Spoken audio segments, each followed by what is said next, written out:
Railway station का खाली platform शहर से लगभग 20 किलोमीटर दूर जंगल के बीचों बीच एक पुराना रेलवे स्टेशन था, नारायणपुर स्टेशन। स्टेशन की बिल्डिंग अब भी खड़ी थी, लेकिन रंग उखड़ चुका था, खिड़कियों के शीशे टूटे थे और प्लेटफॉर्म पर लगी पुरानी बेंचें जंग लगी कीलों से झूल रही थीं। दिन में तो कुछ कुछ लोग वहां से गुजर जाते, पर रात होते ही यह जगह एकदम सुनसान हो जाती। एक स्थानीय लोग कहते थे, रात में यहाँ ट्रेन नहीं रुकती, फिर भी सीटी बजती है और कोई अदृश्य यात्री उतरता है। रवि का आगमन। रवि, जो एक पत्रकार था, इन कहानियों को अंधविश्वास मानता था। उसने तय किया कि वह खुद जाकर सच्चाई पता करेगा। एक रात वह कैमरा, टॉर्च और रिकॉर्डर लेकर स्टेशन पहुंचा। रात के 12 बज चुके थे।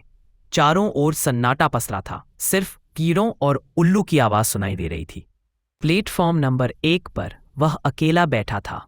घड़ी की सुई ने 12:15 दिखाया और तभी दूर से एक सीटी की आवाज आई। रवि चौंक गया। उसने देखा, रेल की पटरी चमक रही है, मानो किसी ट्रेन की हेडलाइट उस पर पड़ रही हो, पर ट्रेन दिख नहीं रही थी। अदृश्य ट्रेन सीटी के साथ हवा में एक अजीब कंपन हुआ। रवि को ऐसा लगा जैसे प्लेटफॉर्म पर लोगों के कदमों की आवाज गूंज रही हो। ठक ठक ठक। उसने देखा तो कोई नहीं था। उसके कैमरे में एक हल्की सी परछाई आई। पुराने जमाने के कपड़े पहने कुछ यात्री झोले कंबल लेकर उतरते हुए, लेकिन नंगी आंखों से कुछ नहीं दिख रहा था। रवि का दिल तेज धड़कने लगा। वह रिकॉर्डर ऑन करके बोला, यह क्या है? तभी एक धीमी फुसफुसाहट उसके कान में आई, हम यहां से कभी नहीं जा सके। पलटा, कोई नहीं था।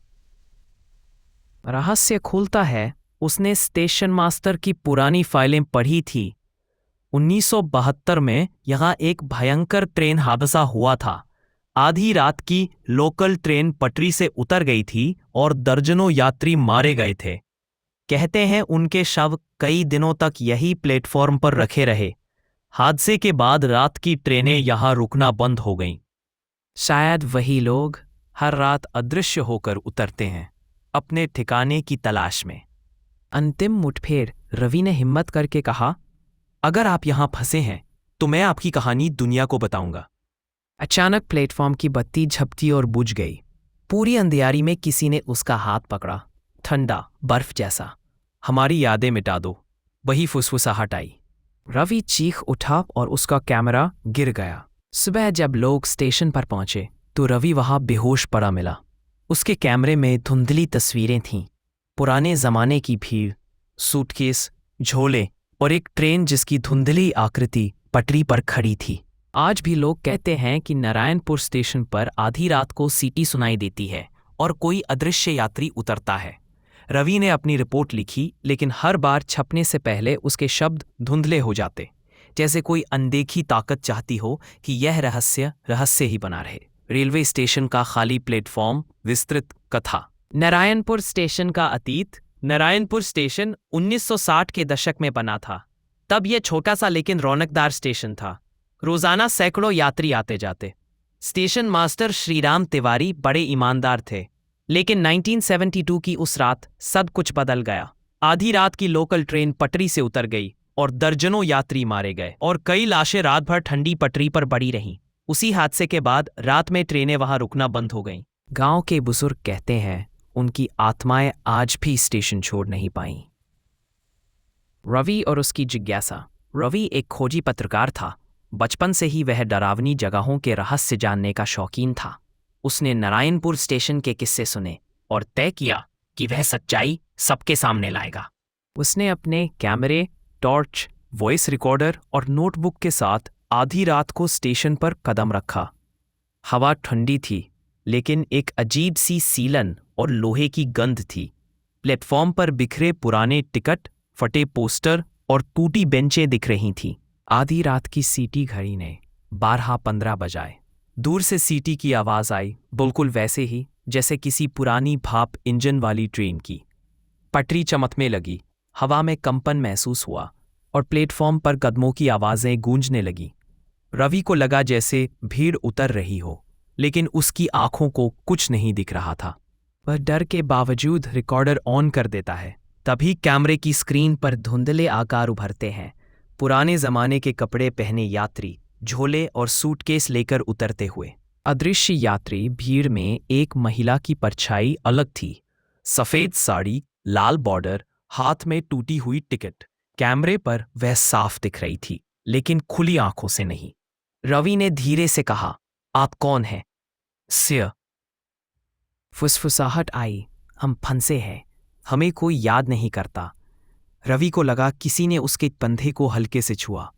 उसका शरीर बर्फ जैसा ठंडा हो गया। स्टेशन मास्टर की डायरी। स्टेशन के दफ्तर में उसे पुरानी अलमारी में एक धूल भरी डायरी मिली। उसमें लिखा था, ट्रेन 2475 रात 12:10 पर नारायणपुर पहुंची। अचानक ब्रेक फेल, 43 यात्री मृत। हमारी आत्माएं भी इस प्लेटफॉर्म पर रह गईं। आखिरी पन्ने पर एक हस्ताक्षर था, श्रीराम तिवारी।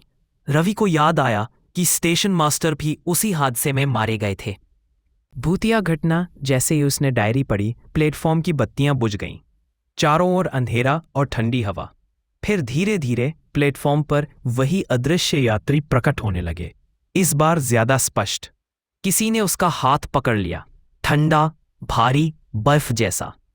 फुसफुसाहट, हमारा सच सबको बता दो, हमें शांति चाहिए। रवि ने हिम्मत करके बोला, मैं आपकी कहानी लिखूंगा।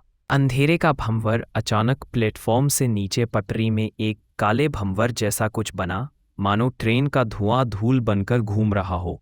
यात्री उसी में समाने लगे। रवि को लगा कि अगर वह भी वही खड़ा रहा तो अंदर खिंच जाएगा। उसने जोर लगाकर खुद को पीछे खींचा और भागकर स्टेशन से बाहर निकल आया। अगली सुबह जब गांव के लोग स्टेशन पहुंचे तो रवि प्लेटफॉर्म पर बेहोश पड़ा था। उसकी जेब में वही डायरी थी और कैमरे में दर्जनों धुंधली तस्वीरें, पुराने यात्री, टिकट और एक अदृश्य ट्रेन। रवि ने यह सब अखबार में लिखना चाहा, लेकिन जब भी वह रिपोर्ट तैयार करता, कंप्यूटर की स्क्रीन पर शब्द धुंधले हो जाते या फाइल अपने आप डिलीट हो जाती। आज भी लोग कहते हैं कि नारायणपुर स्टेशन पर आधी रात को सीटी सुनाई देती है। कोई नहीं दिखता, पर कदमों की आवाजें गूंजती है और कहते हैं कि जो भी उनकी कहानी पूरी तरह दुनिया को बताने की कोशिश करता है, उसकी नींदों में वही यात्री आने लगते हैं। ट्रेन की सीटी, टिकटों की खनक और बर्फ जैसे ठंडे हाथ का स्पर्श।